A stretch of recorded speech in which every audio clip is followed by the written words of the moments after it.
Today, we're going to pull back the curtain on one of the most powerful tools corporations are using to fight climate change. And you know what? It's not some fancy new technology or a government rule. It's a financial strategy they're building for themselves, an internal price on carbon. So let's dive in to how companies are turning what looks like a liability into a huge strategic advantage. It sounds like a simple question, right? But the answer is anything but. For literally decades, the cost of pumping greenhouse gases into the atmosphere was, well, zero, nothing. But as the climate crisis gets more and more real, that's changing, fast. So how do you actually make pollution have a real dollars and cents cost? Well, the first answer, and the most obvious one, comes from governments. They're the ones stepping in with policies designed to make emitters pay, creating this whole landscape of regulations that companies now have to figure out. But that leads to a much more interesting question. Why in the world would a company choose to tax itself? It seems totally backwards, but as you're about to see, it's becoming one of the smartest moves in the modern corporate playbook. To really get why they do this, we've got to first look at the world outside the company's front door. We need to understand this growing patchwork of external pressures that are making carbon a real cost on the world stage.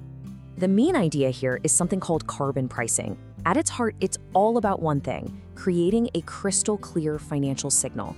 The moment you attach a price tag to greenhouse gas emissions, you create this incredibly powerful incentive, from big businesses to you and me, to find cleaner ways to do things. And governments usually do this in one of two ways. First, there's the carbon tax. It's pretty straightforward. You emit a ton of CO2, you pay a set fee. Simple. The second way is an emissions trading system, or ETS. You might have heard it called cap and trade. Think of it like a market. A limit, or cap, is set on total emissions, and companies get or buy permits to pollute. If they clean up their act and pollute less, they can sell their leftover permits. This basically creates a market price for carbon. Now, just look at this. What's so wild about this map is the sheer complexity. We're not talking about one single global price. It's this messy, beautiful patchwork quilt of different prices, different systems, different rules all over the world. So if you're a global company, you might be facing a really high price in Europe, a medium one in California, and a totally different setup in Asia. It's a massive strategic puzzle to solve. And make no mistake, this is not a niche issue anymore. Today, almost a third, 28% of all global greenhouse gas emissions have some kind of direct price tag on them.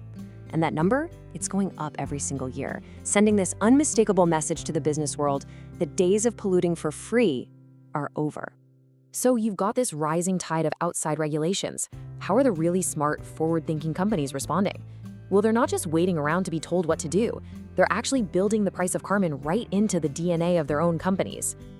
Yeah, instead of just reacting to this tangled web of taxes and markets, they're grabbing the steering wheel, they're getting ahead of the curve by creating their own internal systems to treat carbon like any other real business cost. And that's what we call an internal carbon price. The crucial thing to get here is that this isn't a tax they're paying to a government. Nope, it's a number they create for themselves to use as a strategic tool. It helps them see the future more clearly and make much, much smarter decisions today. And if you need proof that this is a huge trend, this chart says it all. I mean, look at that growth. In just 4 years, the number of companies, we're talking tech giants, big manufacturers, you name it, using an internal carbon price has nearly doubled. This is not a fad, people. This is a fundamental shift in how business is done.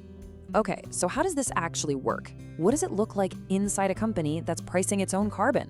Let's open up the playbook and check it out. So there are basically 3 main ways they do it. First up is the shadow price. This is a hypothetical or a what-if cost. Let's say a company wants to build a new factory. They'll add this shadow price into their financial models to see if the project still makes money in a future where carbon taxes are way higher. Next is the internal fee. Now, this is real money changing hands inside the company. Microsoft is a great example. They pioneered this. Each department pays an actual fee based on its carbon emissions. That money goes into a central fund that Microsoft then uses to invest in things like renewable energy and carbon removal. And finally, there's the implicit price, which is kind of like looking in the rearview mirror to figure out how much they've already spent on cutting emissions. And as you can see, that shadow price is by far the most popular tool. Almost 2/3 of companies are using it. And it totally makes sense, right? It's the ultimate strategic planning gadget. It lets a company stress test its biggest bets against future climate risks without messing with today's bottom line. Which brings us to the real heart of the matter. This whole thing isn't just about managing risk or keeping regulators happy. It's about gaining a serious strategic advantage by literally putting a price tag on innovation. So why do it? Well, the reasons are pretty clear. Sure, it helps them manage risk and hit their climate goals, but the biggest driver, the game changer, is that it sparks low-carbon innovation.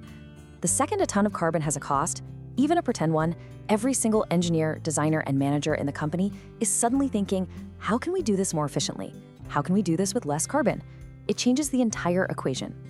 And this quote from a recent report really nails it. In a world that feels more uncertain every day, an internal carbon price gives you clarity. It's a tool that helps companies use their own money to build a stronger, more sustainable future for themselves. So where is this all going? We've seen the pressure from the outside and the brilliant response from the inside. What we might be watching is the birth of a brand new, fundamental cost of doing business in the 21st century. You know, given the explosive growth we've seen and the clear strategic wins, the real question isn't if this will become standard practice, but when. We could be looking at a future where a company without an internal carbon price is like a company without a website. They're just not prepared for the reality of the world they're in.